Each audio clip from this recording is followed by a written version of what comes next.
Hello everyone and welcome to today's lecture.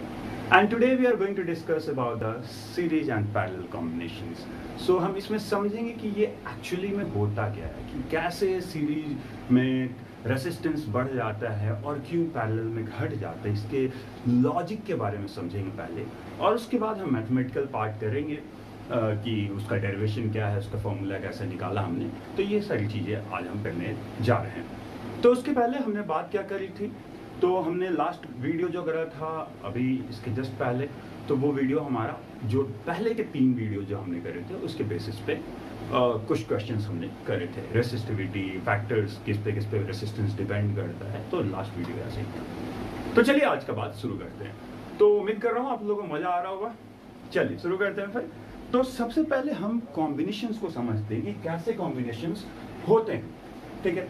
तो मैं series की बात करूं, सीरीज कॉम्बिनेशंस विद क्या, that we are connecting our resistors in series. Series में कनेक्ट करना, सीरीज आप समझते हो, आपके घर में जो दिवाली में जो बल्ब लगता है सीरीज वाला बल्ब कहते हैं उसे, क्या ऐसे ही कुछ लगता है। मतलब ये बल्ब अगर हो यहाँ पे बल्ब पे रेसिस्टेंस, तो बल्ब तो रेसिस्टर्स ही है, अगर आपको याद हो तो, क्योंकि बल्ब क्या करता है, रेसिस्टेंस प्रोवाइड करता है, ठीक है बच्चे।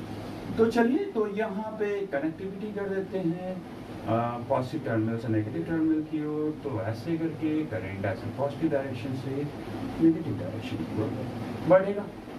ओके, चलिए यहाँ पे कुछ वोल्टेज ड्रॉप होगा, तो इसको मैं V1 कह दूँ, ठीक है बाबू। आप यहाँ पे देखें बच्चे, तो यहाँ पे इसको V2 कह दूँ, यहाँ पे भी ये भी कुछ, अगर इसको R1 कह दें, थोड़ा नाम लिखते चलें, ठीक है। इसको R2, इसको R3, और यहाँ पे इसको मैं क्या कह सकता हूँ, V3 कह सकता हूँ, कुछ पोटेंशियल ड्रॉप होगा, ठीक है। और ये हमारा पोटेंशियल कुछ भी है, टोटल, ठीक।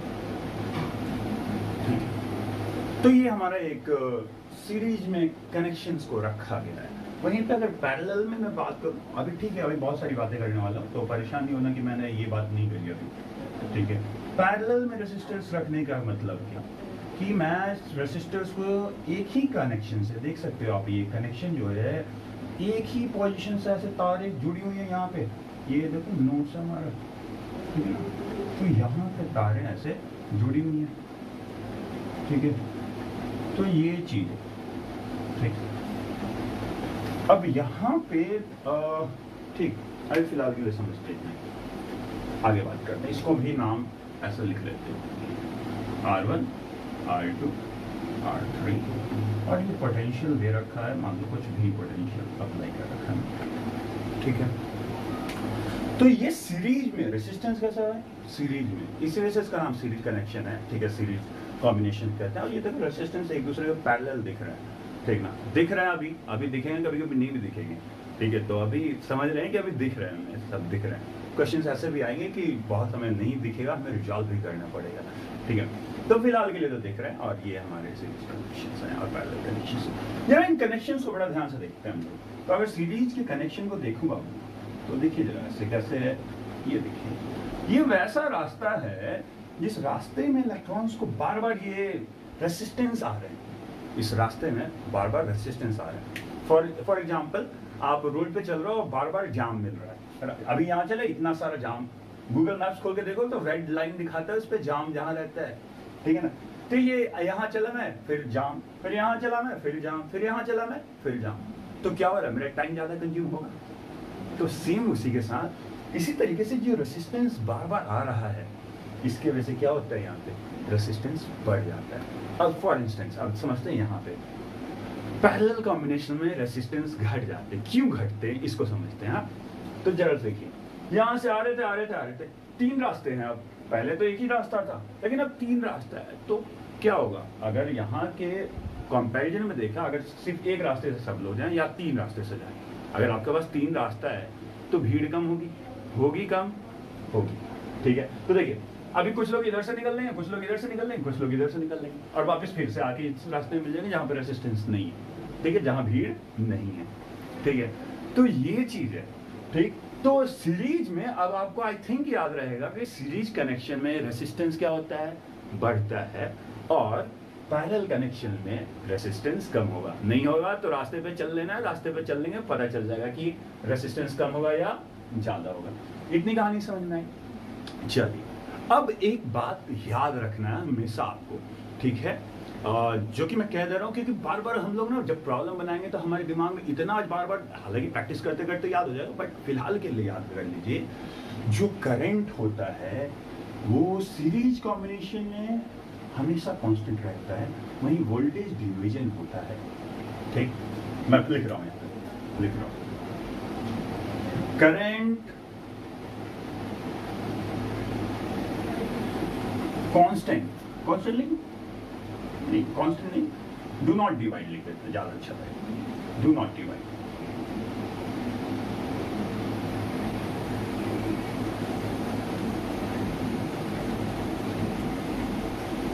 अब समझते हैं इसको भी, क्यों है ये डिवाइड नहीं हो रहा है और क्यों डिवाइड हो रहा है। और वोल्टेज डिवाइड्स,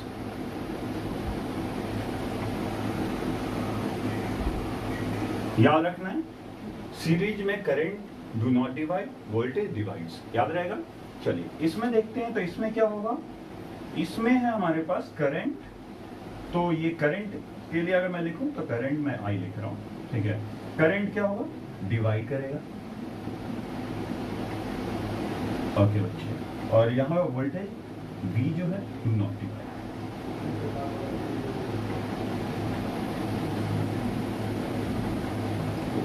ओके, समझते इसको, ओके, तो समझिए जरा, ये वही भीड़ है और ये इसी रास्ते से जा रहा है, तो सारे इलेक्ट्रॉन्स के फ्लो की वजह से ही हमारा करंट फ्लो करता है, ये पता है आपको बात, इलेक्ट्रॉन्स के फ्लो की वजह से करंट फ्लो करता है, तो सारे इलेक्ट्रॉन्स तो इसी रास्ते जा रहे हैं भाई, तो फिर कहां से कम होने वाला है करंट, कहां से डिवाइड होगा।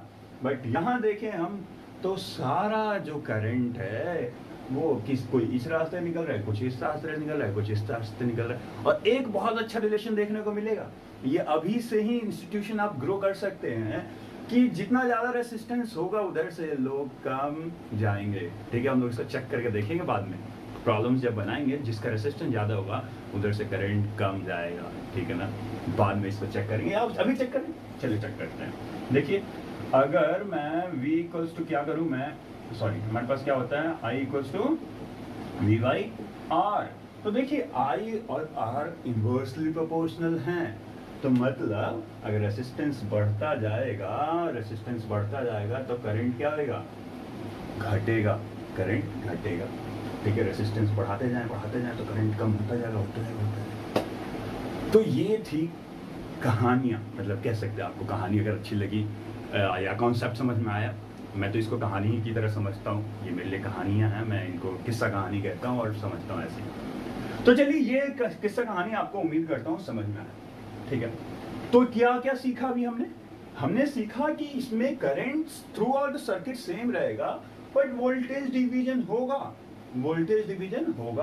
बट यहाँ पे करंट डिवीजन होगा। अगर यहाँ से कोई करंट आई जा रहा था बच्चे, तो यहाँ पे ये I1, I2 एंड ये I3 हो जाएगा, और यहाँ पे ये V1, V2, V3 में मैंने बांट दिया है, और करंट तो सेम ही रहने वाला है, यहाँ वोल्टेज सेम ही रहने वाला है, तो we are not going to change it.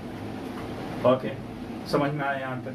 चलिए, बहुत प्यार से समझते हैं। तो ये चीजों को मैं ना अभी हटा देता हूँ, आपको अगर लिखना हो तो आप लिख सकते हैं, काफी देर तक बोर्ड पे था और आप पॉज करके चाहे तो लिख सकते हैं। तो चलिए, अब इनके प्रूफ समझते हैं। इनके जो फॉर्मूले होते हैं, हमारे पास फॉर्मूले क्या है, एक डिजायर्ड फॉर्मूले, अगर मैं पहले ही लिख दूं, चलिए पहले ही फॉर्मूला लिख देते हैं।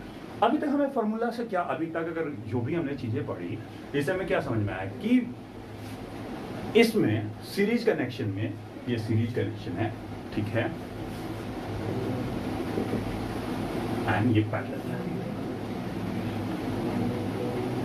ओके, सीरीज कनेक्शन में रेसिस्टेंस बढ़ने वाला है, इतना तो आपको पता है। अब वो कितना होगा, क्या होगा, नहीं होगा, वो तो बाद की बात है। इसमें रेसिस्टेंस क्या होने वाला है, घटने वाला है। ये दो चीज आपको याद हो चुकी है। चलिए, अब देखते हैं कि हम इसको क्या कर सकते हैं। तो यहाँ वोल्टेज तो हमारे पास, देखिए, तो ये वोल्टेज, यही वोल्टेज तो कुछ इसमें डिवाइड होगा, कुछ इसमें डिवाइड होगा, कुछ इसमें डिवाइड होगा। आपके पास जो एनर्जी होगी, अगर तीन अलग अलग सामान उठाएंगे तो कुछ इसमें लगेगा, कुछ इसमें लगेगा, कुछ इसमें लगेगा, तो ये पोटेंशियल वही है, तो इन तीनों में लगेगा, डिवाइड होगा पोटेंशियल। यहाँ पे तो पोटेंशियल डिवाइड हो ही नहीं रहा है, करंट डिवाइड हो रहा है। ठीक है, कहानी यहाँ पे क्लियर है। चलिए, तो मैं V1 के लिए अगर मैं इक्वेशन लिखूं तो हमें क्या पता है, ये R1 है मेरे पास, ये हमारे पास V1 है, और यहाँ से करंट जो आ रहा है इसमें भी आई जाएगा, इसमें भी आई जाएगा, और इसमें भी आई जाएगा, आई करंट जा रहा है। तो V1 इक्वल्स टू दिख रहा है, बहुत अच्छी बात।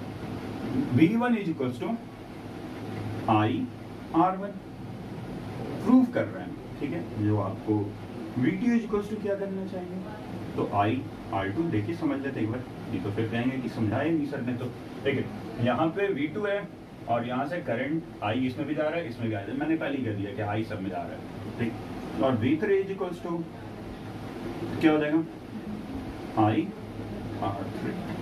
हम और भी ले सकते थे, मतलब एक जनरलाइज चीजें कर सकते थे, आप एन के लिए भी कर सकते थे। ठीक है, तो यहाँ तक के लिए अभी फिलहाल चलिए। तो यहाँ पे क्या है, अगर मैं इन तीनों इक्वेशन को जोड़ूं, ठीक है, एडिंग इक्वेशन 1, 2 एंड 3। ओके, तो V1 plus V2 plus V3 equals to I R1, मैं कर ही लेता हूँ, प्लस आई R2 प्लस आई R3। ठीक, अब इन तीनों में देखिए आई सेम है, आई कॉमन में निकाल सकता हूँ, निकाल लेता हूँ। और ये एक चीज यहाँ पे यही वोल्टेज है ना, ये नेट वोल्टेज ही तो डिवाइड होएगा ना इसमें। तो इस V1 plus V2 plus V3 को क्या लिख सकते हैं हम, V लिख सकते हैं बच्चे, बहुत अच्छी बात है। और यहाँ से I अगर मैं कॉमन निकालूं तो क्या बचेगा अंदर में, R1 plus R2 plus R3। अच्छी बात है। अगर मैं V इक्वल्स टू क्या होता है हमारे पास, ओम्स लॉ से हमें पता है V इक्वल्स टू IR, तो मैं इसको IR इंटरचेंज कर रहा हूँ। तो ये सब प्रूफ में हम लोग ना चीज़ों को इंटरचेंज करते रहते हैं, तो परेशान नहीं होना है। ठीक है, इसको थोड़ा सा बस यही याद रखना होता है कि हमें कहाँ चीज़ें इंटरचेंज करनी है। अब मैं गलत चीज़ें गलत जगह पे इंटरचेंज कर दूंगा तो फिर मेरा डिजायर्ड आंसर नहीं आने जा रहा है, तो मैंने लिखा भी नहीं था। तो चलिए कोई बात नहीं, मैं रिजल्ट तो हमने लिया है। इस आई को मैं यहाँ पे नीचे लाके डिवाइड कर रहा हूँ, तो ये आई इस आई से कैंसिल आउट हो चुका है, और मैं लिख सकता हूँ R1 plus R2 plus R3। तो ये देखिए हमारा जो रिजल्ट है वो हमारा आ चुका है। और देखिए यहाँ रेसिस्टेंस बढ़ता हुआ हम देख पा रहे हैं, यही कहा था मैं, और आपने समझा भी था, आपको अंदाजा हुआ होगा कि रेसिस्टेंस बढ़ना चाहिए था। उस रास्ते पे कुछ ज्यादा ही भीड़ है और एक ही रास्ता है, तो उस रास्ते पे जो रेसिस्टेंस है, ऑब्वियसली 3 जगह भीड़ लगी तो वो तीनों जगह का भीड़ का एड ऑन हो जाएगा। ठीक है, तो ये चीज थी, ये बात थी। चलिए, तो ये फर्स्ट प्रूफ तो इजी था, आपको समझ में आया हो। चलिए नेक्स्ट चलते हैं, अब हम इसके लिए प्रूफ करेंगे। तो इसको मैं साफ कर रहा हूँ, और अब फुल वीडियो देख लें एक बार। चलिए अब इसको हटाता हूँ। चलिए अब बात करते हैं पैरेलल की। तो पैरेलल के लिए मैंने क्या कहा था, पैरेलल के लिए कहा था कि करंट हमारा डिवाइड होने जा रहा है, बट क्या नहीं डिवाइड होने जा रहा है, पोटेंशियल हमारा सेम रहेगा। ठीक है, इसमें I1 करंट जा रहा है, I1 लोग निकल गए भाई इधर, I2 लोग इधर निकल गए, I3 लोग इधर निकल गए। वो इलेक्ट्रॉन्स हैं, बार बार ये जो लोग हैं हमारे, ये इलेक्ट्रॉन्स हैं, ये हम नहीं घूम रहे उधर, याद रखना। चलिए, तो मैं साफ कर लूं इसको, ये पता नहीं कहां से हो गई। चलिए,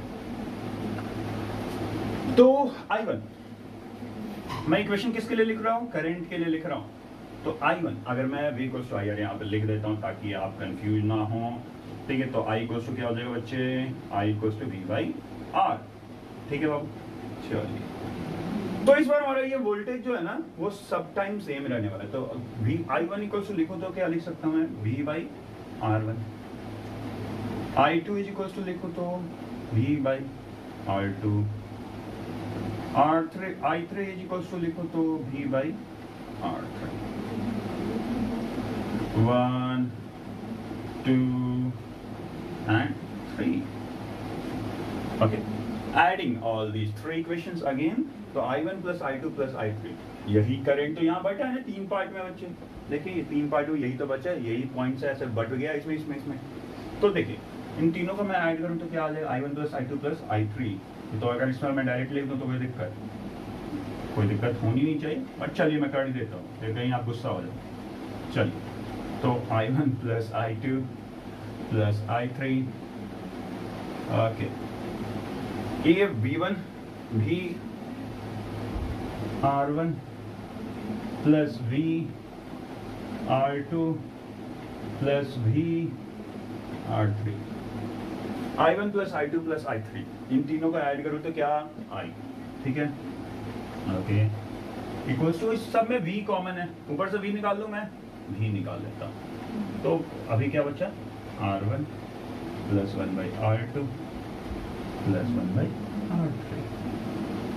अब मैं I को यहाँ से इस वाले जो वैल्यू हमने अभी यहाँ रखा था इसको मैं इससे एलिमिनेट कर रहा हूँ, तो I इक्वल्स टू क्या हो जाता है बच्चे, V by from Ohm's law है ये हमारा, ठीक है ना, तो is equals to V by 1 by R1 plus 1 by R2 plus, दिख रहा है क्या, हाँ दिख रहा है, प्लस 1 बाई R2, ओके, तो दोनों तरफ से V भी कैंसिल करूँ, कैंसिल आउट, चलिए, तो मेरे पास क्या है 1 by R is equals to 1 by R1 plus 1 by R2 plus 1 by R3, ये हमारा आंसर यहाँ पे आ गया, ठीक।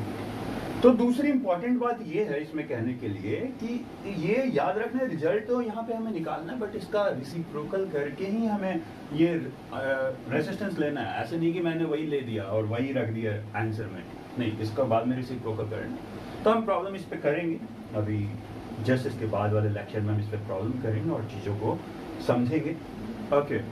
तो उम्मीद करता हूँ कि ये दोनों ही प्रॉब्लम्स, दोनों ही प्रूफ्स जो हैं, इनके जो लॉजिक्स हैं कि कैसे ये आए, क्या है, क्यों आए, ठीक है, ये समझ में आया हो।